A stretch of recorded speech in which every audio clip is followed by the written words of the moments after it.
ಇಬ್ಬರು ದಂಪತಿಗಳಿರುವಾಗ ದೇವರವರಿಗೆ ಒಂದು ಗಂಡು ಮಗುವನ್ನು ಕೊಟ್ಟನು. ಕೇಳಬೇಕು, ದೇವರ ಮಗು ಹುಟ್ಟಿದೆ ಅಂತ ಒಂದು ಕಡೆ ಸಂತೋಷ ಪಡ್ಬೇಕಾ, ಇನ್ನೊಂದು ಕಡೆ ಹುಟ್ಟಿದಂತ ಮಗು, ಆ ಮಗುವಿನ ತಲೆ ಸೂರೆಕಾಯಿ ತರ, ಈ ಕಲ್ಪಟ್ಲೆಕಾಯಿ ಅಂತ ಏನ್ ಹೇಳ್ತೀವಲ್ಲ, ಆ ಕಲ್ಪಟ್ಲೆಕಾಯಿ ತರ ಉದ್ದವಾಗಿ ವಿಕಾರವಾಗಿ ಹುಟ್ಟಿದೆ. ಕಣ್ಣು ಎಲ್ಲಿದೆಯೋ, ಯಾವ ಜಾಗದಿರ್ಬೇಕಾ ಅಲ್ಲಿಲ್ಲ, ಮೂಗು ಎಲ್ಲಿದೆಯೋ ಕಾಣ್ತಾ ಇಲ್ಲ, ಬಾಯಿ ಎಲ್ಲಿದೆ ಕಾಣ್ತಾ ಇಲ್ಲ, ಕಿವಿಗಳು ಎಲ್ಲಿದೆ ಕಾಣ್ತಾ ಇಲ್ಲ, ಒಂದು ಆಕಾರನಿಲ್ಲ ಮಗುವಿಗೆ, ಆ ತರ ಹುಟ್ಟಿದೆ. ಆ ಸಂದರ್ಭದಲ್ಲಿ ಸ್ತೋತ್ರ, ಆ ಮಗು ಹುಟ್ಟಿದಂತ ವಿಷಯನ ಕೇಳಿ, ಅದು ವಿಕಾರವಾಗಿ ಹುಟ್ಟಿದಂತದನ್ನು ಕೇಳಿ ಬಂಧುಗಳೆಲ್ಲ ಬಂದು ನೋಡಿ ಹೇಳ್ತಾರೆ, ಅಯ್ಯೋ ಏನ್ ಮಗು ಇದು, ಏನಿಂತ ವಿಕಾರವಾಗಿ ಹುಟ್ಟಿದೆ, ಏನಿಂತ ವಿಚಿತ್ರವಾಗಿ ಹುಟ್ಟಿದೆ, ಇದಕ್ಕೆ ಮುಖನೇ ಇಲ್ಲ, ಇದಕ್ಕೆ ಕಣ್ಣೇ ಇಲ್ಲ, ಇದಕ್ಕೆ ಮೂಗ ಇಲ್ಲ, ಇದು ಬಾಯಿನೇ ಇಲ್ಲ, ಇಷ್ಟು ಅಸಹ್ಯವಾಗಿದೆ ಈ ಮಗು ಈ ಮನೆಗೆ ಶಾಪಕವಾಗಿ ಹುಟ್ಟಿದೆ. ಈ ಮಗುವಿನಿಂದ ಈ ಮನೆಗೆ ಬಹಳ ಕೇಡು ಜರುಗುತ್ತದೆ. ಈ ಮಗುವಿನಿಂದ ತಂದೆ ತಾಯಿಗಳಿಗೆ ಭಯಂಕರ ಕೇಡು ಜರುಗುತ್ತದೆ. ಈ ಮಗುನ ಬೆಳೆಸೋದಕ್ಕಿಂತ ಸಾಯಿಸೋದ ಮೇಲಂತೇಳಿ ಬಂದವರೆಲ್ಲ ತಾಯಿಗೆ ಹೇಳ್ತಾರೆ, ಅಮ್ಮ ಈ ಮಗು ಶಾಪವಾಗಿ ಹುಟ್ಟಿದೆ ಅಮ್ಮ, ಈ ಮಗುನ ಸುಮ್ಮನೆ ಸಾಯಿಸಿದ್ರೆ ಒಳ್ಳೇದಮ್ಮ ಅಂತ ತಂದೆ ತಾಯಿಗಳಿಗೆ ಹೇಳ್ತಿದ್ದಾರೆ. ಯಾವ ತಾಯಿ ತಾನೇ ಸಾಕ್ತೇನೆ ಹೇಳ್ರಿ? ಕಾಗೆ ಮರಿ ಕಾಗೆಗೆ ಚಂದ ಅನ್ನೋಂಗೆ, ಅಥವಾ ಕೂಗೆ ಮರಿ ಕೂಗೆ ಚಂದ ಅನ್ನಂಗೆ, ಕೋಗಿಲೆ ಮರಿ ಕೋಗಿಲೆ ಚಂದ ಅನ್ನಂಗೆ ಆ ತಾಯಿ ಹೇಳ್ತಾಳಂತೆ, ನಾನ್ ಮಾತ್ರ ಸಾಯಿಸಲ್ಲ, ನಾನ್ ಮಾತ್ರ ನನ್ನ ಕೈಯಿಂದ ಕೊಲ್ಲಲ್ಲ.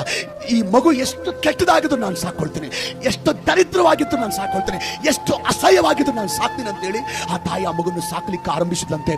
ದಿನಾ ಆ ಮಗು ಒಂದು ಕೊಬ್ಬರಿ ಎಣ್ಣೆ ತಕೊಂಡು ಈಗ ಆ ಮಗುನ ತಲೆ ಮೇಲೆ ಹಾಕಿ ದಿನ ದಿನ ದಿನ ದಿನ ದಿನ ಒತ್ತುತ್ತಾ ಬರ್ತಾ ಇದ್ದಂತೆ. ಹೀಗೆ ಒತ್ತುತ್ತಾ ಬರಬೇಕಾದ್ರೆ ಕೆಲವು ತಿಂಗಳುಗಳಿಗೆ ಆ ಮಗುವಿನ ಒಂದು ತಲೆ ಗುಂಡಾಗಿ ಚಂದವಾಗಿ ಆಕಾರವಾಗಿ ಆಯ್ತಂತೆ. ಆಕಾರವಾಗಿ ಆಗಿದಂತ ಸಮಯದಲ್ಲಿ ಸ್ತೋತ್ರ ಎಲ್ಲ ಮಗು ತರ ಆ ಮಗುನ ಆಯಿತು. ಆ ಸಂದರ್ಭದಲ್ಲಿ ಆ ಮಗು ಬೆಳೀತಾ ಬೆಳೀತಾ ಬೆಳೀತಾ 16 ವಯಸ್ಸಿಗೆ ಬಂತು. 16 ವಯಸ್ಸಿಗೆ ಬಂದಾಗ ಆ ಮಗುವಿಗೆ ಭಯಂಕರವಾದಂತ ಟಿವಿ ಕಾಯಿಲೆ ಬಂತು.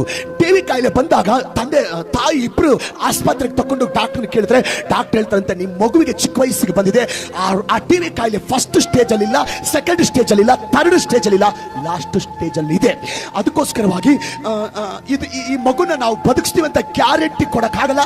ಬದುಕಿದ್ರು ಬದುಕಬಹುದು, ಸತ್ರು ಸಾಯ್ಬಹುದು ಅಂತ ಹೇಳಿ ನಮ್ಮ ಪ್ರಯತ್ನ ನಾವು ಮಾಡ್ತೀವಿ, ಎಲ್ಲ ದೇವ್ರ ಕೈಯಲ್ಲಿ ಒಪ್ಪಿಸ್ತೀವಿ, ನಮ್ಮ ಕೈಯಲ್ಲಿ ಏನಂತ ಹೇಳಿದ್ರಂತೆ. ಆ ಸಮಯದಲ್ಲಿ ಯಾರೋ ಒಬ್ರು ಸ್ತೋತ್ರ ಸ್ವಾರ್ಥ, ಆ ಮಗು ಬದುಕತ್ತೋದೋ ಇಲ್ಲ ಅಂತ ಡಾಕ್ಟರ್ ಕೂಡ ಗ್ಯಾರಂಟಿ ಕೊಡದಿರುವಾಗ ಆ ತಾಯಿಗೆ ಎದೆ ಒಡೆದೋಯ್ತು. ಅಯ್ಯೋ ಡಾಕ್ಟರ್ ಕೂಡ ಗ್ಯಾರಂಟಿ ಕೊಡ್ತಾ ಇಲ್ಲಲ್ಲ, ಡಾಕ್ಟರ್ ಕೂಡ ಕೈ ಬಿಡ್ತಾ ಇದಾರಲ್ಲ ಅಂತ ಹೇಳಿ ಆ ಮಗಳು ಬಹಳ ಕುಗ್ಗಿಯೋದು. ಆ ತಾಯಿ ಬಹಳ ಕುಗ್ಗಿಯೋದ್ಲು. ಆ ತಾಯಿ ಬಹಳ ಕುಗ್ಗಿಯೋದಾಗ ಯಾರೊಬ್ರು ದೇವ್ರು ನಂಬಿದವ್ರು, ನಿಮ್ಮಂಗೆ ದೇವ್ರು ನಂಬಿದಂತ ಮಕ್ಕಳು ಬಂದು, ಅಮ್ಮ ನಿನ್ ಮಗು ಬಹಳ ಸೀರಿಯಸ್ ಆಗಿದೆ, ಟಿವಿ ಕಾಯಿಲೆ ಬಂದಿದೆ, ಬಹಳ ಸೀರಿಯಸ್ ಆಗಿದೆ ಅಂತ ಯಾರು ಹೇಳಿದ್ರು. ಅಮ್ಮ ಯೇಸು ಪ್ರಭು ನಂಬ್ಕೊಮ್ಮ, ಯೇಸು ಪ್ರಭು ಸರ್ವಶಕ್ತನಾದ ದೇವರಮ್ಮ, ಯೇಸು ಸ್ವಾಮಿ ಕಣ್ಣಿದವ್ರು ಕಣ್ಣು ಕೊಟ್ಟಿದ್ದಾರಮ್ಮ, ಬಾಯಿದವ್ರು ಬಾಯಿ ಕೊಟ್ಟಿದ್ದಾರಮ್ಮ, ಎಷ್ಟೋ ಜನರು ಸ್ವಸ್ಥ ಮಾಡಿದಾರಮ್ಮ, ನೀವು ನಂಬಿಕೆ ಇಟ್ಟರೆ ಒಂದು ವೇಳೆ ನಿಮ್ಮ ಮಗುನು ದೇವರು ಸ್ವಸ್ಥತೆ ಮಾಡ್ತಾನಮ್ಮ ಅಂತ ಸುವಾರ್ತೆ ಹೇಳುವಾಗ ಆ ತಾಯಿ ಅಂದಂತೆ, ಅಯ್ಯ ನಮ್ಮ ಮಗುನು ಬದುಕಿಸಿದ್ರೆ ಸಾಕು, ನಾನು ದೇವ್ರನ್ನ ನಂಬ್ತೀನಿ ಅಂತ ಹೇಳಿದಂತೆ.